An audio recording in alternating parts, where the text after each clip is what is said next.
Alhamdulillahirrabbilalamin. Assalamualaikum warahmatullahi wabarakatuh teman-teman. Balik lagi dengan Raffi. Kali ini saya mau sharing sedikit tentang pembelajaran saya menuntut ilmu terkait ta'aruf ya.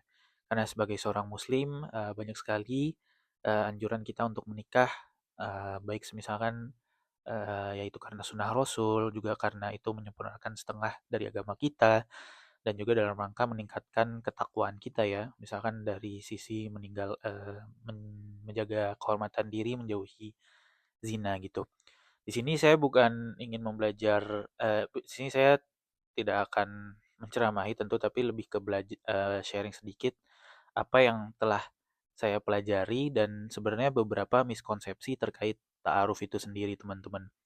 Mungkin miskonsepsi pertama yang sering saya bahas dengan teman-teman saya adalah terkait ta'aruf itu apa sih? Apakah ta'aruf itu forced marriage ya atau nikah secara paksa gitu? Sebenarnya kalau kita kembali ke definisinya teman-teman bisa cari lebih lanjut. Mungkin ta'aruf ya intinya itu adalah tahap perkenalan gitu teman-teman.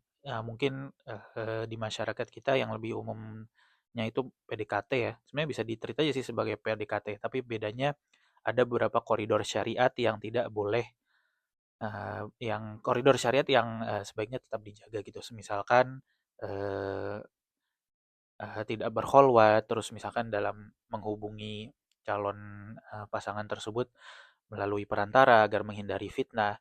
Jadi dengan berbincang sama beberapa kawan, mereka mengira ta'aruf itu, oh kalau sudah ta'aruf artinya wajib menikah. Sebenarnya ini salah satu miskonsepsi terbesar ya teman-teman. Karena ya tidak ada tidak ada apa ya namanya, tidak ada ikatan karena ya ta'aruf itu bukan akad ataupun bukan khitbah gitu, khitbah ya tunangan.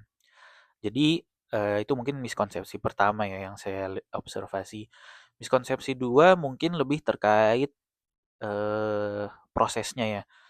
Memang kalau yang sedikit dari pengetahuan yang saya pelajari tidak ada dibatasi waktunya, namun eee, menyesuaikan saja apakah dari yang sedang bertaruh itu sudah mengenal calonnya gitu ya, apakah sudah yakin atau misalkan ya udah tidak ingin lanjut jadinya diselesaikan saja. Jadi miskonsepsi kedua lebih ke ta'aruf itu bukan nikah secara gerasa-gerusuk cepat-cepat gitu. Walaupun tentu ini tidak menutup kemungkinan semisal sudah cocok ya silahkan saja gitu.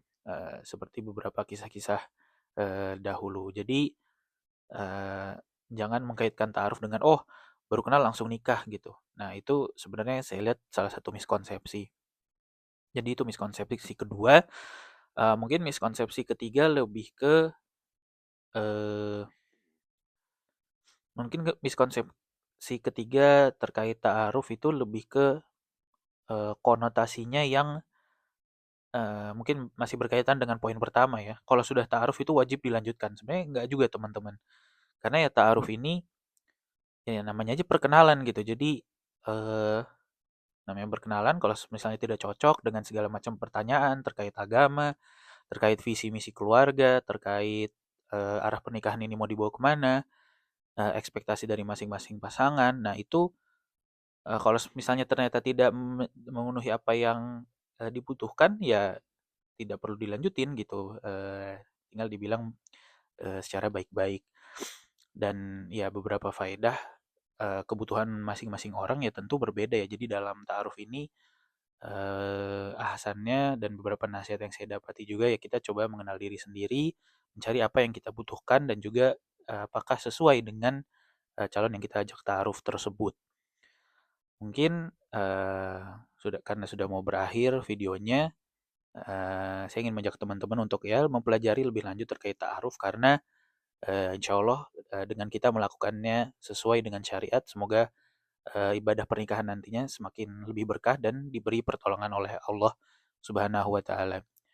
Sudah banyak beberapa platform-platform online ya yang menyediakan pembelajaran terkait ta'aruf. Mungkin saya nanti akan share sedikit di kolom komentar saya pernah belajar di mana saja. Wallahu alam, mohon maaf atas kurang tepat katanya. Wassalamualaikum warahmatullahi wabarakatuh.